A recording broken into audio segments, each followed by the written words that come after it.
দে, নইলে যেদিন আমি মুক্তি পাবো সেদিন তোর অস্তিত্বটাই মুছে দেব। মুক্তি? তুই?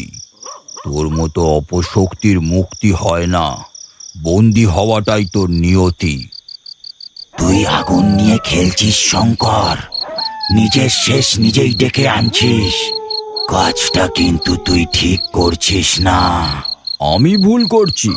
আর তুই তুই খুব ভালো কাজ করেছিস, তাই না?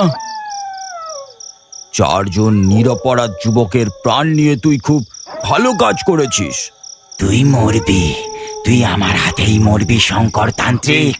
তুই নিজেও জানিস না তুই তোর কালকে ডেকে এনেছিস। আরে যা যা, তোর মতো কত আত্মাকে ঠান্ডা করে দিলাম, আর তুই আমার কি করবি? আর রইল আমার মৃত্যুর কথা, সে তো কালের নিয়মে আমার আত্মাকে আমার এই শরীর একদিন ছাড়তেই হবে। কিন্তু তোকে আমি ছাড়বো না, তোর বিনাশ আমি করবই। কারণ তোকে আমি আর কোনো নিরপরাধ মানুষের ক্ষতি করতে দেব না। তাতে যদি আমার মৃত্যুও হয় তাতেও আমি রাজি। রমেশ আর সুবল দূর থেকে এই সব দৃশ্য দেখে রীতিমতো ভয় পেয়ে গেল। সুবল, এই ভর সন্ধেবেলায় ঠাকুর মশাইয়ের সাথে ওই ছায়াটা কিসের? এই দৃশ্য দেখে তো আমার শরীরে কাঁটা দিয়ে উঠছে ভাই। আমারও ব্যাপারটা ভালো লাগছে না ভাই। চল তাড়াতাড়ি বাড়ি চল। কাল সন্ধেবেলায় ওই ব্যাপারটা দেখার পর থেকেই আমার খিদে ঘুম সব উড়ে গেছে রে ভাই। তুই ঠিকই বলেছিস ভাই, কাল ওটা দেখার পর থেকেই আমারও খুব ভয় ভয় লাগছে রে ভাই। আয় একটু চা খাই। রামু, আমাদের একটু চা দে। রামুকে চা দেবার কথা বলে তখন তারা বসতে যাবেই, সেই সময় হঠাৎই সুবল বলে উঠল, ওই তো ঠাকুরমশাই আসছেন। আসুন ঠাকুরমশাই, বসুন এখানে, বসুন। রামু, ঠাকুরমশাইকে একটা চা দে তাড়াতাড়ি। ঠাকুরমশাই, যদি কিছু মনে না করেন তাহলে একটা কথা জিজ্ঞাসা করব। তোমাদের যা জিজ্ঞাসা করার তা তোমরা সোজাসুজি বলতে পারো।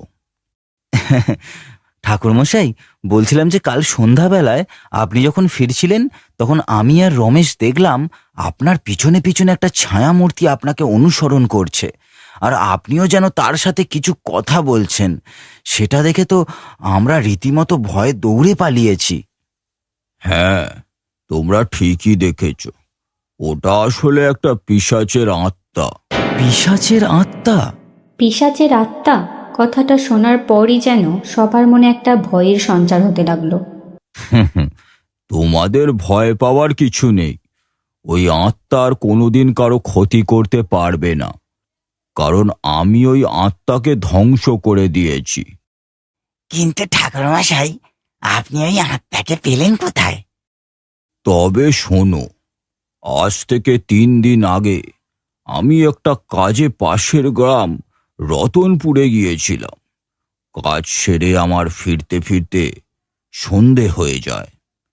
আমি যখন নদীর ধার দিয়ে ফিরছি তখন আমার কানে গেল একটা কান্নার শব্দ।